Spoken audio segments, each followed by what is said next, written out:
Hello friends, welcome to my YouTube channel. இன்றைக்கி நம்ம என்ன பார்க்க போகிறோம்னு பார்த்தீங்கன்னா, பரோட்டாவுக்கு உள்ள சால்னா தான் பார்க்க போகிறோம். அதுக்கு தேவையான பொருட்கள் பார்க்கலாம் வாங்க. வெங்காயம் கொஞ்சம் பெருசாக வெட்டி வச்சுருக்கேன். தக்காளி ஒரு தக்காளி வெட்டி வச்சுருக்கேன். புதினா கொஞ்சம், கருவேப்பிலை கொஞ்சம், தேங்காய். இதுக்கு வந்து ஹோல் ஸ்பைசஸ் எல்லாமே கொஞ்சம் கொஞ்சம் எடுத்துக்கோங்க. பிரியாணி இலை 1, ஏலக்காய் 2, கிராம்பு 2. அந்த பிரியாணிக்கு நீங்கள் என்ன ஸ்பைசஸ்லாம் வச்சுருக்கீங்களோ அந்த ஸ்மெல்ஸ் உங்களுக்கு பிடிச்சிருந்துச்சு அப்படின்னா அது எல்லாத்தையும் ஆட் பண்ணிக்கலாம். சோம்பு கொஞ்சம், கசகசா கொஞ்சம், முந்திரி பருப்பு கொஞ்சம். இந்த கசகசாவையும் முந்திரி பருப்பையும் மட்டும் நீங்கள் செய்கிறதுக்கு ஒரு 1/2 hour முன்னாடி தண்ணியில் ஊற வச்சுக்கோங்க. அதுக்கப்புறமா தனியாத்தூள், மிளகாத்தூள், மஞ்சத்தூள், இது வந்து கரம் மசாலா தூள், அப்புறம் சிக்கன் மசாலா தூள். இப்போ வந்து பார்த்தீங்கன்னா ஃபர்ஸ்ட் வந்து நம்ம வதக்க போகிறோம். வதக்கி அரைச்சிட்டு தான் திருப்பி சால்னா செய்யறதுக்கு ஆரம்பிக்க போகிறோம். வாங்க பார்க்கலாம். ஒரு கடாயை எடுத்துக்கோங்க. ஒரு 2 ஸ்பூன் எண்ணெய் ஊற்றிக்கோங்க. வெங்காயம் பெருசாக வெட்டி வச்சிருக்கிறது அதில் போட்டுக்கோங்க. இப்போ நம்ம எடுத்து வச்சிருக்க ஹோல் ஸ்பைசஸையும் இதில் போட்டுடலாம். கசகசா, முந்திரி பருப்பு எல்லாமே அதில் போட்டுட்டேன் நான்.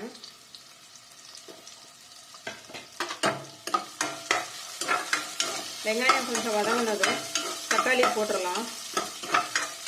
ஒரு 50% வெங்காயம் வதங்கினதும் தக்காளியை போட்டுக்கோங்க.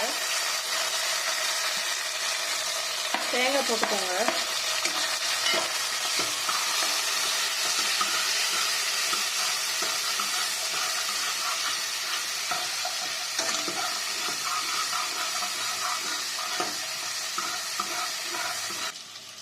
ஃப்ரெண்ட்ஸ், இஞ்சி பூண்டு பேஸ்ட் சொல்கிறதுக்கு மறந்துட்டேன் மறுபடியும். இது வந்து நம்ம திருப்பி கிரேவி செய்ய ஆரம்பிக்கும் போது தான் போட போகிறோம். இது சொல்ல மறந்துட்டேன் அப்படிங்கிறதுனால நடுவில் ஒரு இன்ட்ரப்ஷன் ஆயிடுச்சு. இப்போ கொஞ்சம் தக்காளி போட்டு வதங்கிடுச்சு. இந்த ஸ்டேஜில் மிளகாத்தூள் போட்டுக்கோங்க. நீங்கள் எவ்வளோ அளவு எடுக்கிறீங்களோ அந்த அளவுக்கு தகுந்த மாதிரி நீங்கள் மிளகாத்தூள் உங்களுக்கு காரத்துக்கு ஏற்ற மாதிரி போட்டுக்கோங்க. மஞ்சள் தூள் கொஞ்சமாக போட்டுக்கோங்க, ரொம்ப ஜாஸ்தியாக வேண்டாம். தனியாத்தூள் 1 ஸ்பூன் போட்டுக்கோங்க. கொஞ்சம் வதக்கிக்கோங்க. ஒரு 2 minutes இது வதக்கினா போதும். இதை நல்ல பேஸ்ட்டாக நம்ம அரைச்சிக்க போகிறோம்.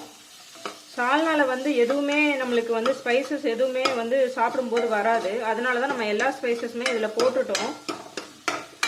பவுடர்லாம் நம்ம ஏன் இதிலே போடுறோம் அப்படின்னா இன்னும் கொஞ்சம் ஸ்மெல் வந்து என்ஹான்ஸ் பண்ணி கொடுக்கும். அதனால தான் நம்ம இதிலே போடுறோம். புதினாவை போட்டு உடனே அடுப்பை ஆஃப் பண்ணிவிடுங்க வதங்கினோன்னே. இப்போ இதை நல்லா பேஸ்ட்டாக அரைச்சி எடுத்துகிட்டு வந்துடலாம். ஆறின பிறகு அந்த இன்க்ரீடியன்ட் எல்லாம் அரைச்சாச்சு. நல்ல பேஸ்ட்டாக அரைச்சிக்கோங்க. இப்போ நம்ம வந்து சால்னா செய்ய ஆரம்பிக்கலாம். ஒரு 2 ஸ்பூன் கடலை மாவு மட்டும் எடுத்து வச்சுக்கோங்க. இது ஃபைனல் ஸ்டேஜ் தான். இது இப்போ வேண்டாம், இதை தனியாக எடுத்து வச்சிடலாம். அப்படியே வெங்காயம் பொடியாக வெட்டி வச்சிருக்கத நான் இப்போ இதில் போடுறேன். எண்ணெய் ஊற்றிக்கோங்க. ஒரு கடாயில் வந்து 2 ஸ்பூன் எண்ணெய் ஊற்றிட்டு வெங்காயம் போட்டுக்கோங்க. கொஞ்சம் ப்ரௌனாக வதங்கட்டும். வெங்காயம் கொஞ்சம் வதங்கிடுச்சு. இந்த ஸ்டேஜில் ஒரு 2 ஸ்பூன் இஞ்சி பூண்டு பேஸ்ட் போட்டுக்கோங்க. இப்போ தக்காளி போட்டுக்கோங்க.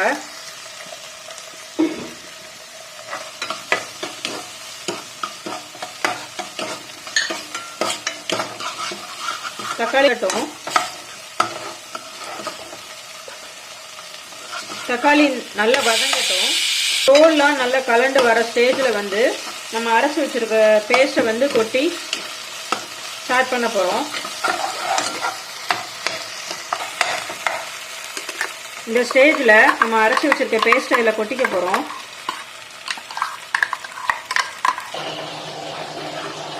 நல்லா வதக்கிக்கோங்க. நம்ம முதல்ல ஊற்றின எண்ணெய் எல்லாமே இதில் வெளியில் வர மேலே வந்து நிற்கும். அந்த ஸ்டேஜில் வந்து தண்ணி ஊற்றி நல்லா கொதிக்க விட போகிறோம். இந்த சால்னா வந்து நல்ல தண்ணியாக இருந்தால் மட்டும்தான் நம்மளுக்கு பரோட்டாவுக்கு ஊற்றி சாப்பிட்றதுக்கு நல்லாயிருக்கும்.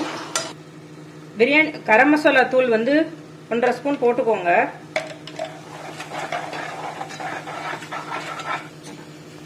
இப்போ வந்து 2 கருவேப்பிலை இதில் போட்டு வதக்கிக்கோங்க.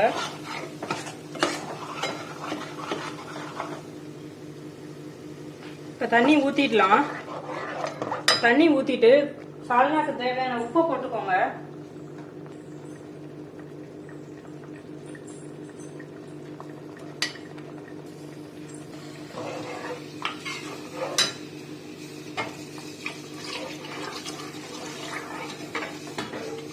இந்த அளவுக்கு போரிங் கன்சிஸ்டன்சில தான் இருக்கணும். நம்ம இதை ஒரு லிட்டை போட்டு மூடி வச்சு ஒரு 15 நிமிஷம் கொதிக்கட்டும். இந்த ஸ்டேஜில் கொஞ்சம் மல்லி இலையும் 2 கருவேப்பிலையும் போட்டு கொதிக்க வச்சுக்கோங்க. ஒரு 5 மினிட்ஸ் கொதிக்கட்டும். ஃபர்ஸ்ட் ஊற்றின தண்ணி வந்து பாதி அளவா கொஞ்சம் கம்மியாயிருக்கும். அந்த ஸ்டேஜில் நீங்கள் மல்லித்தலையை போட்டுக்கோங்க. இப்போ நம்ம என்ன பண்ண போறோம்னா, ஒரு ஸ்பூன் கடலை மாவு எடுத்து வச்சிருக்கேன்னு சொன்னேன் இல்லையா, அதை கொஞ்சம் தண்ணியில் கரைச்சி இதில் ஊற்றிக்கோங்க. ஊற்றிட்டு சிக்கன் மசாலா தூள் 2 ஸ்பூன் எடுத்து வச்சிருக்கேன், இதை போட்டுக்கோங்க. இது வெஜ்ஜு சால்னா தான் நான் செஞ்சு காமிக்கிறேன். சிக்கன் மசாலா தூள் போட்டு அது ஏன் போடுறோம் அப்படின்னா, நல்ல ஸ்மெல் ஃப்ளேவர் கிடைக்கும். அதில் நம்ம ஹோட்டல்ஸில் சாப்பிட்ற சால்னா மாதிரியே இருக்கும். அதுக்காக தான் நான் அதை போடுறேன். இந்த ஸ்டேஜில் நம்ம கடலை மாவு கரைச்சி ஊற்றுனதுக்கப்புறமா மறுபடியும் ஒரு செம்பு தண்ணி ஊற்றி கொதிக்க விடுங்க. ஒரு 5 மினிட்ஸ் கொதிக்கட்டும். ரெடி ஆயிடுச்சு ஃப்ரெண்ட்ஸ். இந்த ஸ்டேஜில் வந்து நம்ம கருவேப்பிலை கொத்தமல்லி இன்னும் கொஞ்சம் போட்டுக்க போகிறோம். புதினா, கருவேப்பிலை, கொத்தமல்லி 3யும் கொஞ்சம் பொடியாக வெட்டி கட் பண்ணிவிட்டு போட்டுட்டு ஒரு 5 மினிட்ஸ் கூட வேண்டாம், 2 மினிட்ஸ் கொதிக்க விட்டுட்டு அப்படியே ஆஃப் பண்ணிடுங்க. சால்னா ரெடி ஆயிடுச்சு ஃப்ரெண்ட்ஸ். உங்களுக்கு பிடிச்சிருந்துன்னா லைக் பண்ணுங்கள், ஷேர் பண்ணுங்கள், சப்ஸ்கிரைப் பண்ணுங்கள். தேங்க்ஸ் ஃபார் வாட்சிங்.